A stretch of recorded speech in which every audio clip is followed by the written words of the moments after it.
The music stopped. Jimi Hendrix set his guitar on the floor. And Little Richard stood alone on stage, not yet understanding what he'd just lost. 1962. The Apollo Theater in Harlem. A Tuesday night in October. The kind of night when the air outside already carried the bite of winter coming, and inside the theater, the heat of bodies and stage lights made everything feel close and urgent. Little Richard Penniman was at the height of his powers. The screaming, the pompadour, the sequin jackets that caught every light in the room.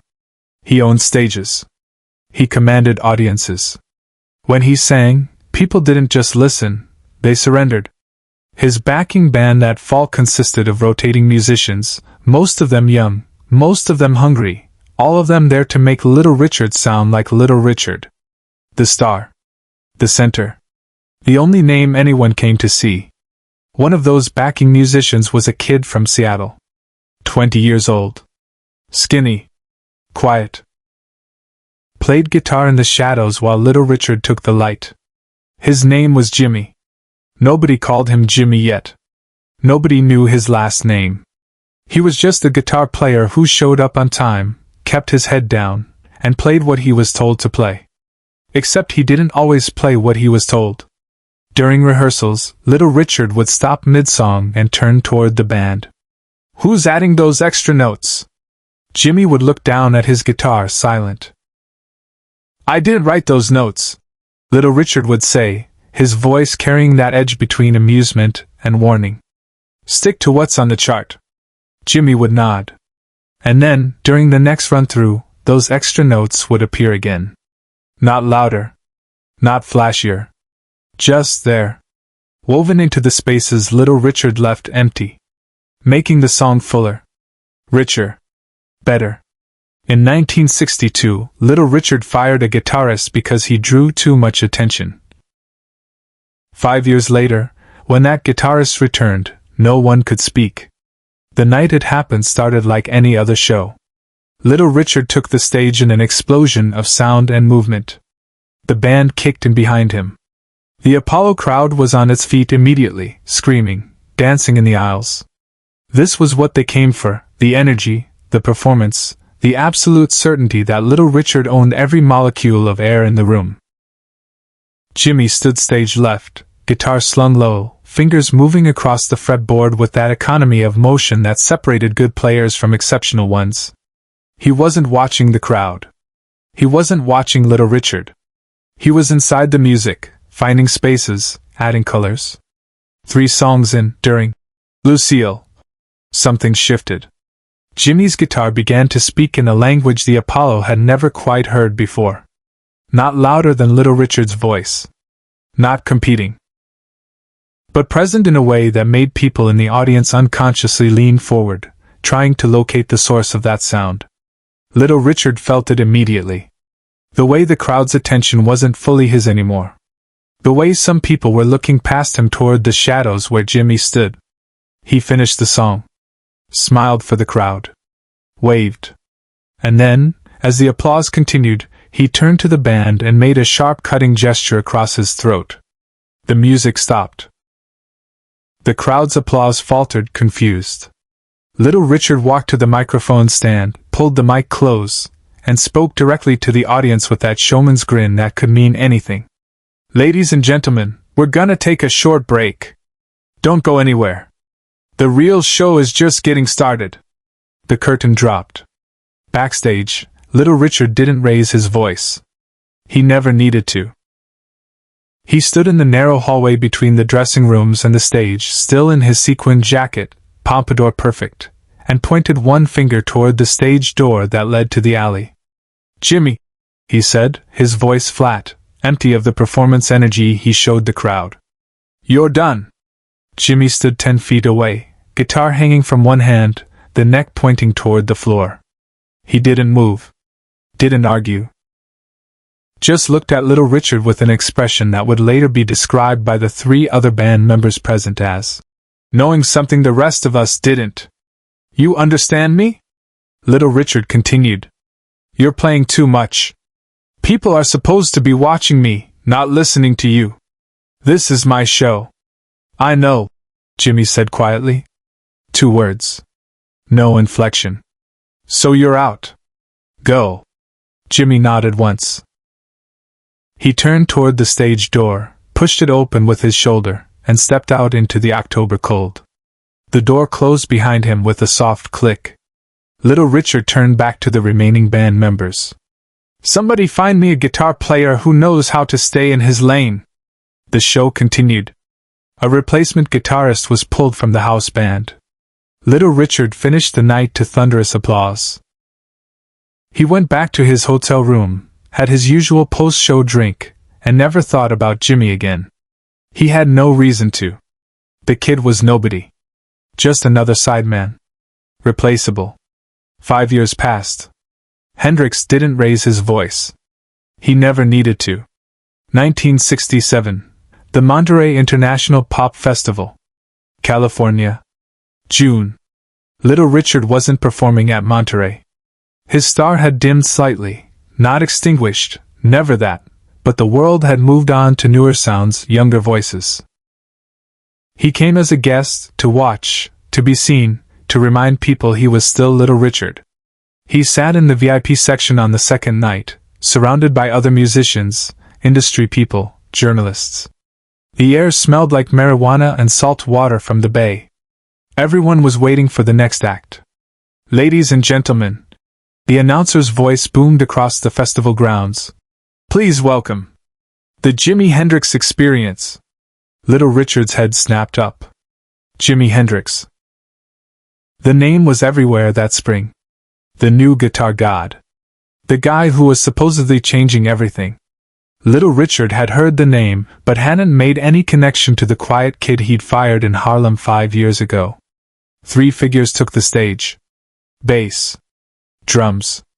And a man with a guitar slung around his neck, moving with liquid grace to the microphone. Little Richard leaned forward slightly, squinting. The man on stage had an afro now, not the straightened hair from 1962. He wore a military jacket with elaborate details. He looked different. But when he glanced out at the crowd with that same half-closed expression, calm, internal, knowing, Little Richard's stomach dropped. Jimi. No. Not Jimi anymore. Jimi. The first note exploded across the festival grounds like nothing Monterey had ever heard. Not loud for the sake of loud. Loud because it contained entire universes. Jimi's fingers moved across the fretboard with that same economy of motion Little Richard remembered, but now there was no one telling him to stop. No one cutting him off. No one relegating him to the shadows. He was the center. The sun. The reason 30,000 people had gone completely silent except for the occasional gasp or scream of disbelief. Little Richard sat frozen in his seat. Around him, other musicians were standing, shouting, losing their minds. He could hear someone nearby saying, "How is he doing that?" And someone else responding, I don't know, I've never seen anything like this." Jimi played Wild Thing. Then, Foxy Lady. Each song a masterclass in control masquerading as chaos. He made the guitar scream and whisper and moan and laugh. He played it behind his head. He played it with his teeth. He played it like he was making love to it, and fighting it, and forgiving it all at once. Subscribe and leave a comment. Because the meaning of this moment is still unfolding. Little Richard couldn't move. He was watching the kid he fired for. Playing too much. Now playing exactly as much as he wanted, and the entire world was on its knees. The final song was Wild Thing, again, extended, transformed into something else entirely. Jimi knelt before his amplifier, coaxing feedback that sounded like air raid sirens and crying babies and the voice of God all at once. And then, in a move that would be replayed in film and memory for decades, Jimi doused his guitar with lighter fluid and set it on fire. The crowd screamed. The flames rose. Jimi smashed the burning guitar against the stage, against the amplifier, fragments flying, smoke rising, and through it all that expression on his face, not anger, not showmanship, but something else. Transcendence. Freedom. The absolute certainty of someone who had nothing left to prove because he'd already proven everything. When the smoke cleared and Jimi walked off stage, the festival grounds erupted in chaos. People weeping. People screaming. Musicians looking at their own hands like they'd never really understood what fingers were for. Little Richard sat in the VIP section, completely still, while everyone around him stood and shouted and tried to process what they'd just witnessed. Someone tapped his shoulder. A journalist he vaguely recognized. "Richard! What did you think? Wasn't that incredible?" Little Richard opened his mouth. Closed it. Opened it again. No sound came out. "You okay?" the journalist asked. "I knew him," Little Richard finally said, his voice barely audible over the roar. I fired him. 5 years ago.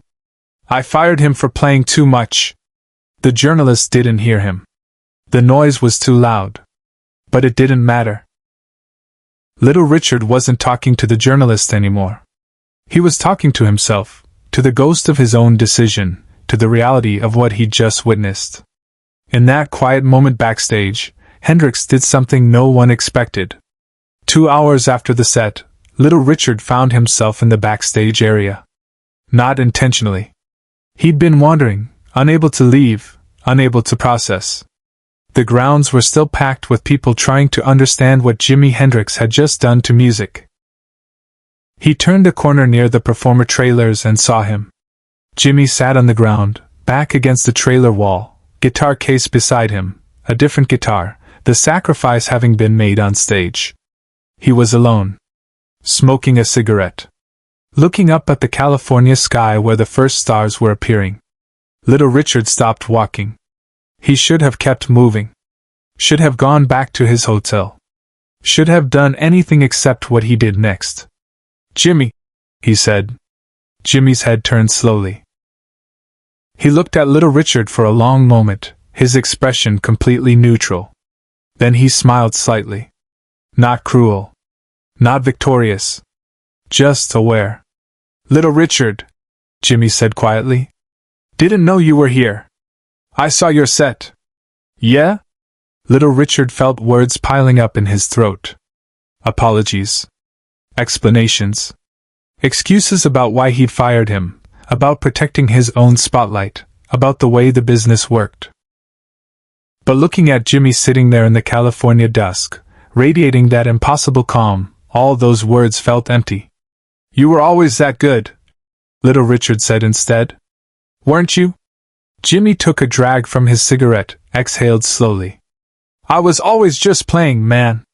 Same as I played in your band. Same as I'm playing now. Nothing changed except people started listening. I stopped you from. You did what you needed to do." Jimi interrupted gently. "Your show. Your rules. I don't hold that." He looked back up at the sky. Needed to happen that way. Needed to learn what it felt like to be quiet before I could learn what it felt like to be heard. Little Richard stood there, feeling something he'd rarely felt in his entire career, small. "That thing you did tonight," Little Richard said. "Setting the guitar on fire. That's just fire," Jimi said. "Just wood and wire and fire. What matters is what happens before the flames." They sat in silence for a moment. Little Richard standing, Jimi on the ground, the sounds of the festival continuing in the distance. "I should have let you play," Little Richard said quietly. Jimi looked at him again, and this time his smile was warmer. "You did let me play. Just took a different stage than yours." Little Richard nodded slowly. He wanted to say more. Wanted to explain. Wanted something. But Jimi had already turned back to the sky, the conversation clearly over in his mind. Not out of rudeness. Just completeness. He'd said what needed saying. Little Richard walked away. He would tell this story for the rest of his life, how he'd fired Jimi Hendrix, how he'd watched him burn a guitar at Monterey, how the quiet kid had become something he couldn't even name. Share and subscribe. Some stories deserve to be remembered. Jimi Hendrix died 3 years later. 1970. Too soon. too young. But that night in Monterey stayed with everyone who witnessed it. Little Richard kept a photograph from the festival in his dressing room for decades, not of himself, but of Jimmy on stage, guitar raised, flames beginning. Beneath it, he'd written in his own hand, "I fired him for playing too much. Turns out there's no such thing." Revenge wasn't what Jimmy took that night. He didn't need revenge. He'd already become something beyond it. Proof that real mastery doesn't shout or demand or prove. It just plays. And the world listens.